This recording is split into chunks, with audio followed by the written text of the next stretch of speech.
Bonjour à tous, alors on se retrouve pour la revue du rouge à lèvres que MAC a eu la gentillesse de m'envoyer gratuitement pour le tester. Il s'agit du Retro Matte Liquid Lip Color, voilà, donc dans un emballage MAC basique. Il s'appelle Rich and Restless, voilà. Donc le packaging est sympa. Et puis la couleur a l'air très jolie comme ça. Bon, moi je l'ai déjà testé mais je vous en dis pas plus. Et ce que je vous propose c'est de l'appliquer maintenant, vous en parler mes impressions à l'application et puis vous revoir dans la journée suivant ce que je vais faire pour vous montrer l'état du rouge à lèvres, si ça a bien tenu, etc. Et puis aussi vous montrer pour le démaquillage peut-être, si c'est possible pour moi de filmer, enfin on verra. Mais donc voilà, on commence tout de suite, je vais le mettre. Donc déjà, il sent hyper bon, ça sent comme les poupons, les poupées Corolle, c'est comme ça que je crois que ça s'appelle. Enfin, ces poupées-là qui sentent trop bon. C'est un peu vanillé, mais pas que, enfin, c'est dur à décrire. C'est un embout plat comme ça, donc en général, les embouts comme ça, c'est super bien pour appliquer, c'est plus facile. Moi, surtout que je suis pas très forte pour appliquer le rouge à lèvres, donc ça me facilite le travail. Et donc la couleur est belle, on va voir à l'application. Ouais, elle est vraiment très belle.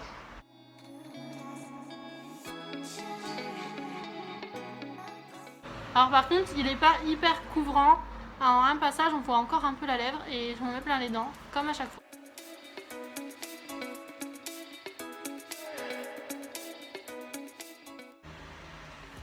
C'est un peu moins pratique pour faire les coins étant donné que la brosse est pas très... L'applicateur est pas très fin à l'extrémité. Donc voilà, vous pouvez voir que la couleur est vraiment très belle, en tout cas moi j'adore. J'avais le choix entre plusieurs couleurs, enfin il ne restait plus que 3 sur Octoly. J'ai choisi celle-ci parce que vraiment je la trouvais trop belle. Donc par contre le séchage il est pas très rapide, vous voyez là, c'est pas encore sec, donc il faut attendre encore quelques secondes et il est très confortable. Vraiment, ça nous fait les lèvres toutes douces. Déjà, quand on l'applique, c'est doux. Et puis à porter toute la journée, c'est confortable. Il n'y a rien à dire à ce sujet. Donc, par contre, voilà, comme je vous ai dit, le séchage n'est pas hyper rapide. Et puis, il n'est pas vraiment sans transfert. Mais en même temps, on ne nous promet pas quelque chose de sans transfert. Je vous montrerai après, mais je vais attendre qu'il soit bien sec quand même. Et sinon, il est vraiment mat.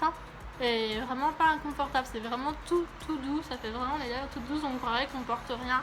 Limite, enfin si, c'est même plus doux que si on portait rien. Donc pendant que ça sèche, je vais vous parler un petit peu. Je vous avais déjà filmé ça hier, sauf qu'en fait j'ai pas pu appuyer bien sur le bouton et ça a rien filmé du tout. Donc j'étais un peu dégoûtée, je l'avais bien appliqué et tout.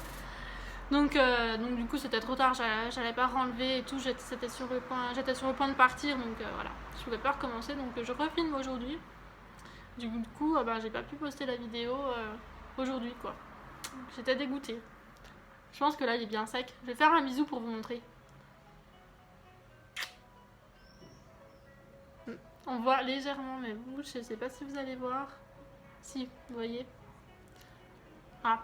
Après, c'est pas un énorme transfert, mais voilà, il est pas totalement sans transfert, mais c'est pas un rouge à lèvres sans transfert, voilà, tout simplement. Donc on va se laisser pour le moment, et puis on se retrouve tout à l'heure. Si je mange, si je bois, je vous montrerai les dégâts, voilà. Et puis donc voilà, à tout à l'heure, bisous. Alors voilà, je suis de retour, j'ai mangé, j'ai bu, enfin mangé pas trop, surtout bu, à la paille et à la bouteille, voilà. Donc vous voyez, il en manque un petit peu et ça se diffuse. Bon, je trouve que même avant d'avoir mangé, pas longtemps après vous avoir l'avoir appliqué tout à l'heure avec vous, je trouvais déjà qu'il en manquait par là, alors que j'avais rien fait. Mais voilà, il y avait trop de soleil, tout ça, j'ai pas pu vous montrer direct. Ensuite, voilà, j'ai bu et tout parce qu'il fait hyper chaud aujourd'hui. Et donc, je vous montre un peu de plus près. Vous voyez, ça part un peu dans les coins, ça en met un peu partout. Il en manque un peu, mais rien d'extraordinaire pour l'instant. Donc je vous montrerai peut-être tout à l'heure. Et puis je vous montrerai en démaquillant si ça part facilement ou pas. Donc voilà, à tout à l'heure. Voilà, maintenant il est super tard. Là je suis à la salle de bain, je vais me démaquiller. J'ai mangé tout ça ce soir et puis j'avais des candidatures à faire, donc j'ai pas vraiment eu le temps de vous reprendre avant. Donc j'ai préparé coton et puis on va essayer d'enlever tout ça. Mais avant je vous montre comment c'est. Et en fait, toutes les fois où je l'ai mis, c'était beaucoup plus parti que ça. Et là, il a bien tenu en fait. Par contre, voilà quoi. Mais ouais, c'est plutôt pas mal. J'en ai un petit peu partout et il est moins mat qu'avant. Mais voilà. Donc voilà, j'ai préparé mon coton. Et vous voyez? Je trouve qu'il part quand même assez difficilement. Bon, il tient plutôt bien. Donc voilà, c'est tout pour le test de ce rouge à lèvres. S'il y a d'autres informations comme le prix, tout ça, ça doit être à peu près 30 €. Le lien de l'article, si jamais vous êtes influenceuse et que vous voulez le commander sur Octoly, je vous mettrai le lien et tout ça en barre d'infos. Et puis toutes les infos nécessaires. En tout cas, merci Mac de m'avoir envoyé ce rouge à lèvres, je suis super contente. Et merci Octoly aussi, c'est grâce à Octoly que j'ai pu le recevoir. Donc je vous fais plein de gros bisous. Moi je vais aller me coucher parce que je suis trop fatiguée et je me lève tôt demain. Et je vous dis à très bientôt pour une prochaine vidéo.